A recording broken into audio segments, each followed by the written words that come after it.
All right, Jonathan. Yep, tech birthday. We also have a guest host. Guest Sam today. Hello. Very cool. I was gonna say you got to do more than wave because this one actually goes on in audio as well. Cool. Go ahead, Jonathan. Kick it off. All right, let's start off on September 13th. We have Ed Roberts, the father of PC. How does he become the father of PC? First commercially successful personal computer in 1974. I wonder what that was. Was it an IBM computer or? Let's see here. Does that look like an IBM? No, that's not. So it's multi-purpose. It's not an Apple. It's not an Apple, definitely. So it was essentially it was a computer that could be operated for personal use. And it was directly by an end user rather than by a computer expert or technician. Okay.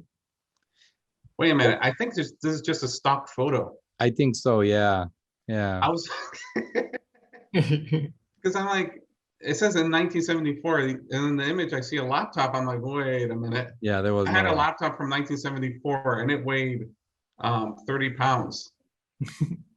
We saw that picture, didn't we, Jonathan? I feel like we have, yeah. It looked like an oscillator or something, like, you know, one of those big old square oscillators. Yeah, and it had a handle on it so you could carry it like a suitcase. Yeah. But it was so heavy that I don't think you could actually use the handle without it breaking off. Oh, well, what's interesting is that he also had a successful product, which was an electric calculator kit that was featured on the cover of November 1971 issue of Popular Electronics.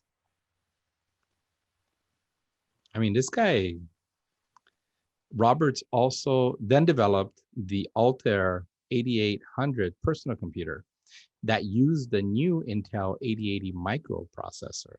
Wow.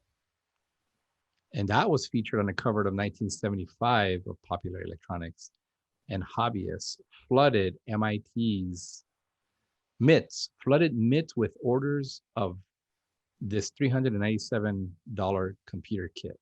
What is MITs? Is that like Michigan Institute of Technology school? No, Massachusetts, MIT.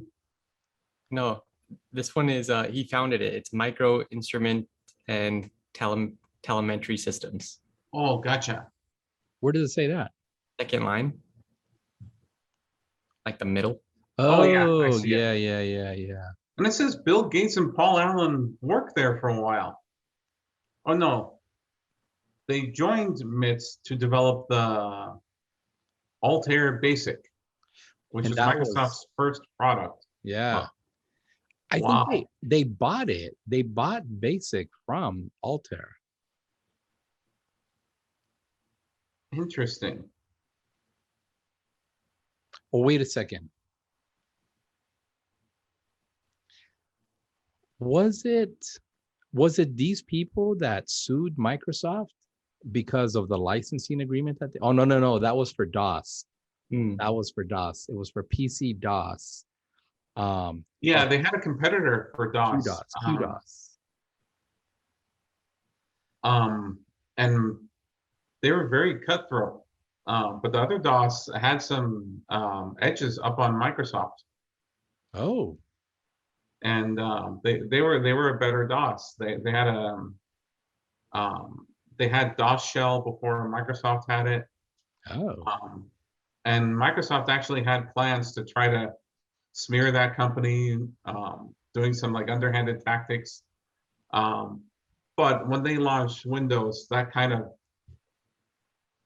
just blew the other company out of the water because the other company wouldn't shift from DOS.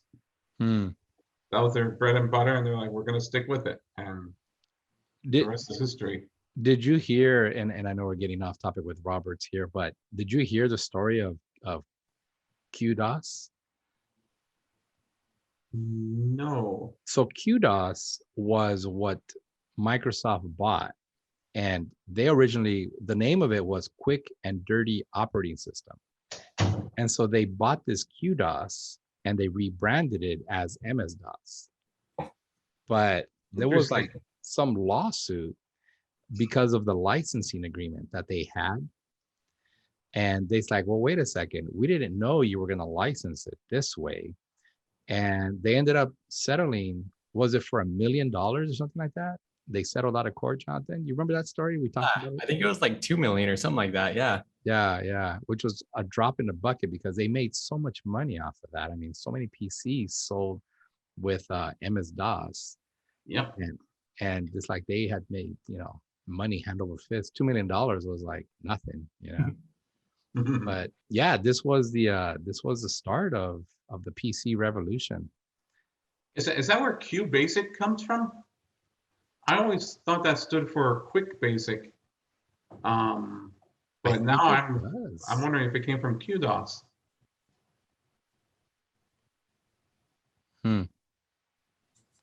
I don't know. I do remember QBasic, which was also I read it as Quick Basic. And that was the precursor to Visual Basic.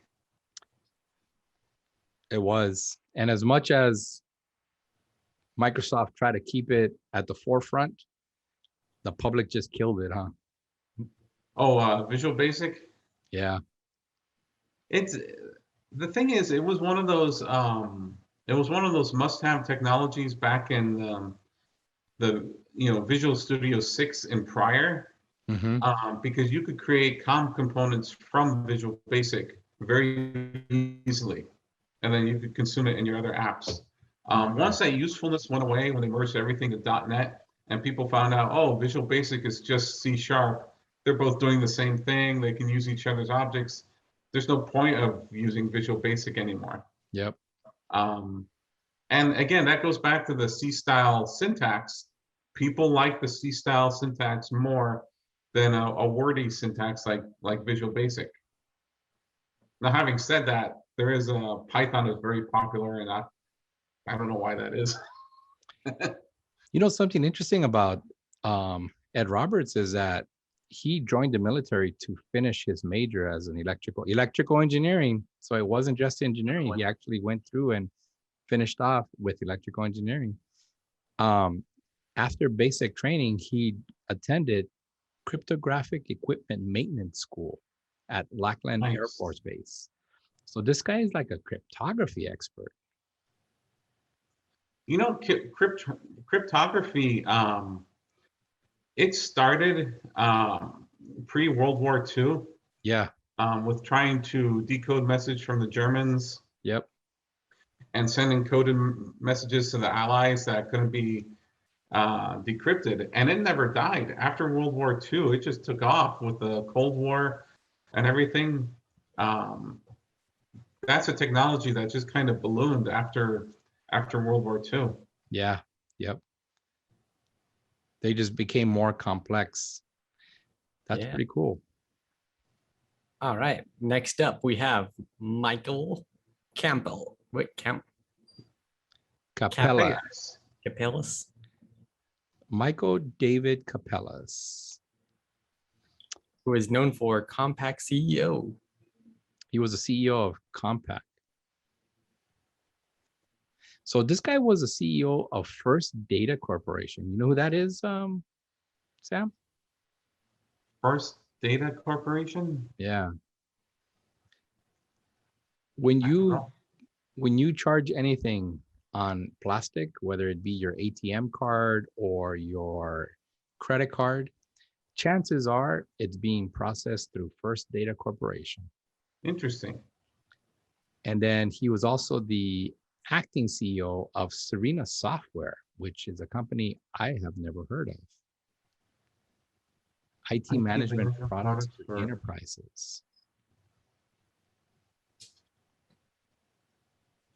Wow, that sounds like ahead of its time. Totally. This was back in where? Oh, it doesn't say. But what's interesting is that Serena Software was like a consulting company. I like the fact that they used process orchestration approach and span the areas of development, DevOps, and IT management. I've always tried to use that word orchestration, and people just like, what are you talking about? Just like when you have like a service bus, right? So like say, for example, you have one system that is saving information into a database. And then you may have another program, a standalone program that is constantly monitoring the database, and it grabs those changes and it throws it into a service bus. And then there's yet another system that is triggered by the service bus, takes that information, extracts the data, transforms it, and then loads it into its destination database, whatever that might be, right? And to me, that's orchestration. Would that be orchestration for you, or am I wacko? No, that sounds about right. When people think of orchestrations, unfortunately, Microsoft's kind of used it for their BizTalk server and Windows, what is it, Workflow Foundation. Yep. But yeah, those are Microsoft's orchestrations, but you can have orchestrations outside of that, and they're just processes. Yep. Whenever I try to use that, I tried using that word at the company you and I worked at together, and a couple of other guys that was working there, we won't name them. They're like, it's not orchestration. We don't know what you're talking about. I was like, okay. So anyways, well, that's cool. I mean, CEO of WorldCom. Compact. My first computer. Verizon. My first computer was a Compact. My laptop that I bought at a yard sale, the one from the 70s, was a Compact, and it had a little green monitor in it, and it had two power cords coming out of it, one for the computer system itself and one for the monitor. So Whoa. Imagine lugging that thing around, and then you have to plug it into two outlets to get it to work. You seriously had two outlets? Yeah. And it was a Compact? I'm pretty sure it was a Compact. I could be thinking of because they merged with Digital, so it might have been Digital. But I remember it was one of those two, Digital or a Compact. Yeah. And I remember Compact had some good PCs back in the day. I remember something called the Compact Presario. But I do remember in college they bought out a company called Digital, and then from that point forward, the PCs weren't that good. I don't know what happened. Yeah, they kind of lost. You know what's interesting is I recently found out that e-recycling is a huge moneymaker. And if you can pick up computers that have a Pentium 4 processor, Pentium 4 processors, you can sell them to recycling company at $125 a pound. Whoa. The newer processors, the processors that like the iCore 7, the iCore 9, all those are actually more around the $10 a pound mark. So there's apparently a lot of gold in the old Pentium 4 processors. Interesting. So there's like money to be made in these old compact computers. So if you can pick them up at a yard sale, you can actually pull the processor and sell a pound for $125 to a recycling company. Wow. Nice. Yeah. It's interesting. I recently found that out. I'm like, oh, no wonder all these e-recycling places pop up for people to drop off their computers, after they want to get rid of them. I wonder if this is the same is true for cell phones. Do you think people are making money off of these old Android phones? I would imagine. I mean, there's copper. There's definitely copper. There is some gold in them. I mean, there's expensive metals in a lot of these things, so they're trying to recycle a lot of these expensive metals. So yeah, pull out the old compact computer and sell it to a recycling company. Make some money. Cool. Yeah, that's all we have for tech birthdays. Awesome. Well, very cool. And thank you for joining us, Sam. Until next No time. problem. Peace. Bye. Later.